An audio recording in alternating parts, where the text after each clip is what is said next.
جیسا کہ اللہ کو کھلانا ہوتا ہے، چنانچہ آپ چونکہ مخلوق کو کھلاتے ہیں گویا کہ آپ اللہ کی دعوت کرتے ہیں، لیکن آپ نے کبھی طلباء کی دعوت نہیں کی ہے۔ اگر آپ کبھی طلباء کی دعوت کرتے، یہ چونکہ رسول اللہ کے مہمان ہوتے ہیں، تو طلباء کی دعوت ایسی ہوتی ہے جیسا کہ بندہ رسول اللہ صلی اللہ علیہ وسلم کی دعوت کرتا ہے۔ تو یہ طلباء اور یہ مدرسوں میں پڑھنے والے یہ رسول اللہ کے مہمان ہیں، ان کے ساتھ محبت کا تعلق، ان کی تعظیم، ان کی خدمت ایسی ہے جیسے کہ ہم رسول اللہ کی خدمت کرتے ہیں۔ آخری بات عرض کرتا ہوں، حضرت مولانا دوست محمد قریشی رحمت اللہ علیہ کوٹ ادو میں ہوتے تھے۔ وہ فرماتے ہیں کہ میں ہندوستان گیا تھا پڑھنے کے لیے، جامعہ تعلیم الدین ڈھابیل میں مجھے داخلہ مل گیا۔ میں ذرا دیر سے پہنچا تھا، اس لیے مجھے وہاں تعلیمی داخلہ تو مل گیا لیکن اقامتی داخلہ نہیں ملا۔ تعلیمی داخلے سے مراد یہ ہے کہ درسگاہ میں بیٹھنے کی اجازت تھی، سبق میں شریک ہونے کی اجازت تھی، لیکن مجھے دارالاقامہ میں رہنے کی اجازت بھی نہیں تھی، باورچی خانے سے کھانا بھی نہیں مل رہا تھا۔ چنانچہ میں نے 1-2 دن تو مجاہدہ کر لیا، لیکن پھر سوچنے لگا کہ کب تک میں یہ مجاہدہ کرتا رہوں گا، گویا کہ میں نہیں پڑھ سکتا۔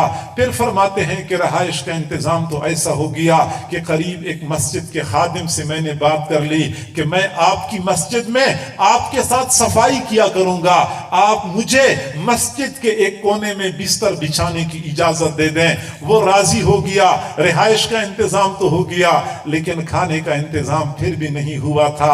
آخر کار میں نے فیصلہ کر دیا کہ میں واپس اپنے علاقے میں جاتا ہوں، میں نہیں پڑھ سکتا، شاید علم کا حصول میرے مقدر میں نہیں ہے۔ میں بڑا افسردہ تھا، بڑا غمگین تھا کہ میں علم حاصل کیے بغیر واپس جاؤں گا۔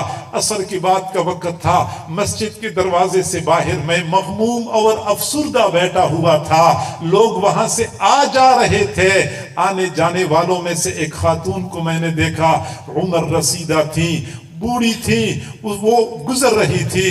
اس نے میری طرف دیکھا، دیکھتی ہی وہ کھڑی ہو گئی، پھر میرے قریب آئی اور پھر مجھے کہنے لگی، بیٹا آپ اپنی شکل و صورت سے شریف خاندان کے معلوم ہوتے ہیں اور آپ کے چہرے سے معلوم ہو رہا ہے کہ آپ پریشان ہیں، آپ مجھے بتائیں کہ آپ کو کیا پریشانی لاحق ہے۔ میں نے کہا بوڑھی اماں جائیں اپنا کام کریں، آپ کے اپنے مسائل ہوں گے، میری اپنی پریشانیاں ہیں۔ بوڑھی اماں نے بہت لجاجت سے مجھے کہا، نہیں بیٹا آپ نے مجھے بتانا ہوگا، ممکن ہے کہ میں آپ کی مشکل حل کرنے میں آپ کی مدد کر سکوں۔ فرماتے ہیں میں نے آخرکار بوڑھی اماں کو بتا دیا کہ پڑھنے کے لیے آیا ہوں، کھانے کا انتظام نہیں ہو رہا، اب تو میں نے ارادہ کر لیا کہ واپس چلا جاؤں۔ مجھے اس بات پہ افسوس ہو رہا ہے کہ علم حاصل کیے بغیر واپس جا رہا ہوں۔ فرماتے ہیں بوڑھی اماں نے بہت منت سماجت کرتے ہوئے مجھے کہا کہ نہیں بیٹا آپ نے واپس نہیں جانا، آپ نے یہاں پہ پڑھنا ہے۔ میں بیوہ عورت ہوں، میری اولاد بھی نہیں ہے، قریب ایک مکان میں میں صبح کے وقت گھر والوں کی خدمت کرتا ہوں، صفائی کرتا ہوں، وہاں گھر سے مجھے 2 چھوٹی چھوٹی چپاتیاں مل جاتی ہیں، ایک چپاتی میں کھاؤں گی، ایک چپاتی آپ کو دیا کروں گی۔ شام کے وقت مجھے پھر کام کے بدلے 2 چپاتیاں مل جاتی ہیں، ایک میں کھاؤں گی، ایک آپ کو پیش کیا کروں گی، آپ اس سے گزارا کر لیا کریں۔ وہ فرماتے ہیں کہ اس خاتون نے ایسی پیشکش کر لی کہ میں مان گیا۔ چنانچہ جب مدرسے میں طلباء کے کھانے کی چھٹی ہو جاتی تھی، طلباء باورچی خانے کی طرف چل پڑتے تھے، میں مدرسے کے دروازے پہ پہنچ جاتا تھا، میں دیکھتا تھا بوڑھی اماں وہاں کھڑی ہو کے میرا انتظار کر رہی ہوتی تھی، دوپٹے کے کنارے کے ساتھ روٹی باندھی ہوتی تھی، وہ روٹی کھول کے مجھے پکڑا دیا کرتی تھی، میں روٹی لیتا تھا، یہاں ٹوٹیوں کے پاس بیٹھ کے روٹی کھا لیتا تھا، پانی پی لیتا تھا، پھر میں پڑھنا شروع کر دیتا تھا۔ پھر فرماتے ہیں کہ پورا سال اس طرح گزر گیا۔ اس بوڑھی اماں نے ایسی ڈیوٹی سر انجام دی کہ ایک دن بھی ایسا نہیں ہوا کہ میں نے دروازے پہ کھڑے ہو کہ ان کا انتظار کیا ہو، بلکہ ہمیشہ وہ میرا انتظار کرتی تھی۔ پورا سال اس طرح گزر گیا، اگلے سال مجھے مکمل داخلہ مل گیا، باورچی خانے سے کھانا ملنا شروع ہو گیا، دارالاقامہ میں مجھے رہائش بھی مل گئی، میں نے اپنی تعلیم مکمل کر لی، پھر میں اپنے علاقے میں آ گیا، میں نے دین کا کام شروع کر دیا۔ کافی سال گزرنے کے بعد میں حج کے لیے گیا ہوا تھا۔ حج میں مکہ مکرمہ میں قیام کے دنوں میں نے ایک عجیب خواب دیکھا۔ میں ایک جگہ بیٹھا ہوا تھا، دور مجھے ایک تخت نظر آیا، چمکتا دمکتا تخت تھا۔ میں نے سوچا کہ یہ تخت کس کا ہے؟ میں قریب گیا، میں نے دیکھا تخت کے اوپر مخملی قالین بچے ہوئے تھے، ہیرے جواہرات جڑے ہوئے تھے، عالی شان تخت۔ جب میں اور قریب گیا تو میں نے دیکھا وہی بوڑھی اماں تخت پر بیٹھی ہوئی تھی، زیورات پہنے ہوئے، زرق برق لباس پہنے ہوئے۔ جب میں نے دور سے کھڑے ہو کے بوڑھی اماں کو سلام کیا، بوڑھی اماں نے مجھے سلام کا جواب دیا۔ میں نے کہا اماں آپ کو یہ مقام اور مرتبہ کیسے مل گیا؟ بوڑھی اماں نے مجھے مسکراتے ہوئے جواب دیا، بیٹا آپ کو جو ایک روٹی میں پیش کیا کرتی تھی اسی کی وجہ سے اللہ نے مجھے یہ مقام عطا فرمایا ہے۔ میں فوت ہو گئی، فرشتوں نے اللہ کے سامنے پیش کر دیا، اللہ اس بڑھیا کا حساب لینا ہے۔ اللہ نے فرمایا یہ وہی بڑھیا نہیں ہے جس نے میرے ایک مہمان کا اکرام کیا تھا، کھانا کھلایا کرتی تھی۔ فرشتوں نے کہا بالکل وہی بڑھیا ہے۔ تو اللہ رب العزت نے فرمایا اس نے میرے مہمان کا اکرام کیا تھا، آج اس کا حساب لیتے ہوئے مجھے شرم آتی ہے، اس کو بغیر حساب کتاب کے اعلیٰ مرتبے پہ فائز کر دو۔ طلباء کی خدمت، یہ طلباء یہ مہمانان رسول ہیں، یہ علماء یہ وارثان رسول ہیں۔